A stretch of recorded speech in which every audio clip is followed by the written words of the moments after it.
ดีตผ่านมาเป็นเวลาตั้งหลายสิบปีทหารลาวเฮานี้ได้มีใบหน้าอันใหม่ปี194925ทานเพิ่นได้ตั้งไว้พร้อมจิตพร้อมใจในวันที่สาวมังกรประธานไกรสอนวีรบุรุษ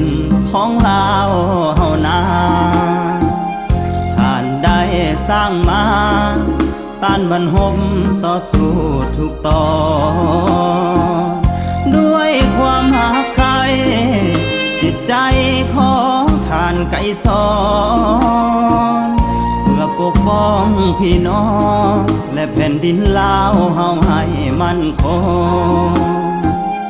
ทำแม่ลาหุงในแดนตาแสงเพียงสาเป็นถิ่นเกิดมานามว่ากองห้อยลาสวงศ์ด้วยความภูมิใจที่ได้ด้วยเกียรติสูงส่งกำลังห่มเผาสนทุกคนห่วมเป็นหนึ่งเดียวมาถึงวันนี้หลายสิบปีที่เฮาเห็นมากองทัพลาวเก่งกาอาจหารด้วยใจหนึ่งเดียวสิ่งที่สำคัญกำลังเฮาต้องกลมเกี่ยวกองทัพลาวเด็ดเดียวเกี่ยวพันกับการนำพา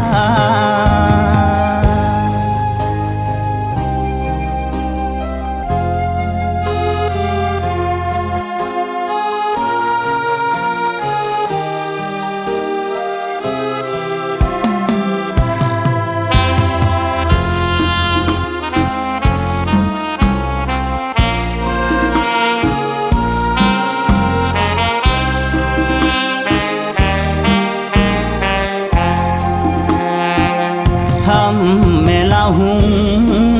ในแดนตาแสงเพียงสาเป็นถิ่นเกิดมานามว่ากองห้อยลาสวงศ์ด้วยความภูมิใจที่ได้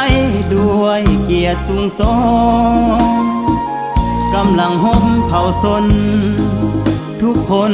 ห่วมเป็นหนึ่งเดียวมาถึงวันนี้หลายสิบปีที่เฮาเห็นมากองทัพลาวเก่งกาอาจหารด้วยใจหนึ่งเดียวสิ่งที่สำคัญกำลังเฮาต้องกลมเกี่ยว